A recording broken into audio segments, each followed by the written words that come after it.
Hello guys, welcome in your class English short hand. हम कर रहे थे chapter first of short hand. तो फिर गाइस, जैसा कि आप सबको याद होगा कि जो हमारा लास्ट टॉपिक था पिछले चैप्टर्स में, पिछली वीडियो में, वो था हमारे पास इंग्लिश शॉर्ट हैंड की शॉर्ट फॉर्म्स, जो कि फर्स्ट जो हमारी शॉर्ट फॉर्म्स थी फर्स्ट चैप्टर की, हमने वो याद करी थी। तो मैं आपको उनकी एक दिखा देती हूँ वीडियो। मैं आपको शो करती हूँ कि कैसी वो शॉर्ट फॉर्म्स थी। डेट इज़ जो हमारी शॉर्ट फॉर्म्स थी वीडियो में आपको स्क्रीन पर शो हो रही होंगी। फिफ्थ कॉलम में देखिए, short form of common words be it to which the, ये जो हमारी शॉर्ट फॉर्म्स थी इनकी प्रैक्टिस करनी थी। और ये 1 पेज ईच तो बहुत ज़रूरी है ताकि ये हमें बहुत अच्छे से याद हो सकें। आज का जो हमारा टॉपिक है that is phrasing as an aid to rapid writing, जो हमारी रैपिड राइटिंग में बहुत हेल्प करती है। डेट इज़ फ्रेजिंग, जो कि एक स्मॉल ट्रिक्स होती हैं जिससे हम जल्दी से जल्दी लिख सकें। हमारे जो वर्ड्स में, हमें जो डिक्टेशन में हमारे जो वर्ड्स होंगे उनको कैसे हम छोटा छोटा लिख सकते हैं, उन्हें कैसे एक नॉर्मल पोजीशन में, मतलब ऐसा लिखना कि हमारे पास हमारा ज़्यादा टाइम ना लगे। डेट इज़ होता है फ्रेजिंग। और सेकंड टॉपिक आज जो हम पढ़ेंगे डेट इज़ पंचुएशन, कि जैसे इंग्लिश में हमें फुल स्टॉप बोला जाता है, क्वेश्चन मार्क बोला जाता है, तो हम वो पूरा तो नहीं लिख सकते, तो डेट इज शॉर्ट फॉर्म में हम उसे कैसे लिखेंगे, आज वो सब हम पढ़ेंगे। जैसे कि आप सबको स्क्रीन पर दिख रहा होगा कि जो कि फ्रेजिंग है, फ्रेजिंग के एग्जाम्पल कैसे उन्होंने दिए हैं, तो यही चीज़ मैं आज आपको समझाने वाली हूँ गाइस। जो आज का हमारा टॉपिक है that is phrasing and punctuation. Phrasing like जैसे कि शॉर्ट हैंड को और भी शॉर्ट में लिखना, जैसे कि डिक्टेशन हमें बोली जाती है, तो देन कि कैसे उसको और इजी वे में लिख सकते हैं, दैट इज़ फ्रेजिंग। जैसे कि कभी कभी हमारे पास जल्दी जल्दी में वर्ड्स भी आए तो उन्हें हम कैसे ऐसे जल्दी से लिख सकें और जो हमें इजीली पढ़े जा सकें, डेट इज़ फ्रेजिंग होता है। इसमें हम क्या करते हैं कि जो कि पहला वर्ड होगा उसमें उसे वैसे ही लिखना है, बस जो अलग से इसमें फ्रेजिंग में क्या होता है कि सिर्फ दा को ही एडजस्ट किया जाता है वर्ड्स के साथ। जैसे कितने वर्ड्स हमें बोले जाते हैं, जैसे एक वर्ड है टू डू, ये जो वर्ड है हमें इसे कैसे लिखना है। अगर टू डू हमें जल्दी से एक साथ लिखना है तो टू डू, टू द। दा को जैसे हम, आपको याद होगा कि दा को हम ऐसे लिखते हैं, बट ये एक इसकी शॉर्ट फॉर्म है ना, दा को हम ऐसे लिखते हैं, बट अगर ये किसी वर्ड के साथ आ जाए जब, तो हम इसका यूज़ एक पर्टिकुलर इस फॉर्म में भी कर सकते हैं। जैसे हमारे पास एक वर्ड है डू दा, देन हमें पता है कि डू ऐसे बनता है डू।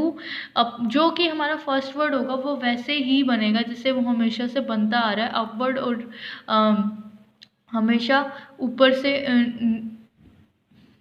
हमेशा ऊपर से नीचे की ओर, जैसे कि डू बनता है हमारा। और उसके बाद जो हम टिक लगाएंगे, ये टिक, ये द टू के साथ ऐसे भी हो सकता है, डू द ऐसे भी हो सकता है, डू के साथ ऐसे भी हो सकता है। ये हमेशा द को रिप्रेजेंट ही करेगा, ये जो टिक होगा ये हमेशा द को रिप्रेजेंट करेगा। जैसे हम यहाँ पे एक एग्जाम्पल देखते हैं, पेड़ द, तो पेड़ हमें गाइस पता है ऐसे लिखते हैं, तो अब ड को हम ऐसे भी लिख सकते हैं, पेड़ द ऐसे भी लिख सकते हैं, पेड़ द ऐसे भी लिख सकते हैं। ये हमेशा द को ही रिप्रेजेंट करता है ये टिक। तो ये इसके एग्जांपल्स थे कि फ्रेजिंग में क्या होता है, फ्रेजिंग के साथ जो भी अगर द आ जाता है तो हम उसे कैसे यूज़ करते हैं। ये थे फ्रेजिंग के example, that is called phrasing. अब है हमारे पास गाइस पंचुएशन।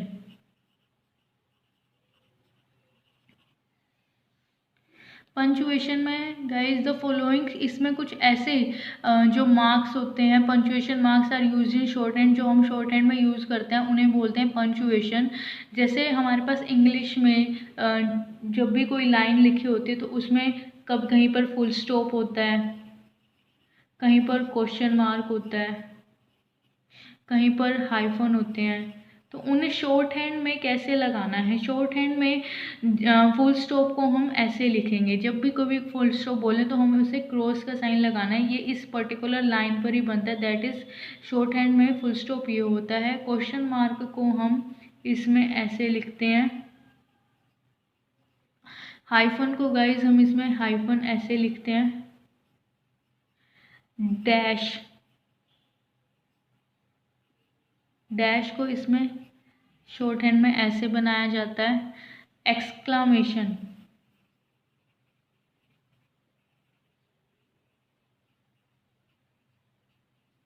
एक्सक्लामेशन को इस तरह से ड्रॉ किया जाता है। सो गाइज आज का जो हमारा टॉपिक था that is first is phrasing and second is punctuation. Punctuation को कैसे लिखना है शॉर्ट हैंड में और फ्रेजिंग कैसे करी जाती है। फ्रेजिंग जो मैं एक बार दोबारा से आपको बता दूं, फ्रेजिंग में सिर्फ हम दा को एडजस्ट करते हैं फटाफट। अगर हमने किसी वर्ड के साथ दा का के साथ आ रहे हैं तो शॉर्ट हैंड को कैसे इजीली करी जाए, ये एक ट्रिक होती है, उसके साथ उसको कैसे लिखना है। जैसे एक वर्ड है हमारे पास बी दा, बी के साथ दा हमने लगा दिया, ये जस्ट लाइक फ्रेजिंग होती है। और गाइस जो पंचुएशन जिसकी हमें हमेशा ज़रूरत पड़ती है दैट इज़ पंचुएशन, जो कि फुल स्टॉप, हाइफन और ये सब होता है। तो गाइस इनके हाफ पेजेस प्रैक्टिस करना बहुत ज़रूरी है, तभी जाके आपको ये बहुत अच्छे से इनकी याद होंगी कैसे इनको करना है। तो आज हमारा यहाँ इस टॉपिक पर फर्स्ट चैप्टर कंप्लीट होता है। तो गाइज़ अगर आपको मेरी वीडियोस पसंद आई हो, आपको कुछ समझ आया हो तो प्लीज़ लाइक एंड सब्सक्राइब करना मत भूलिएगा। Thank you.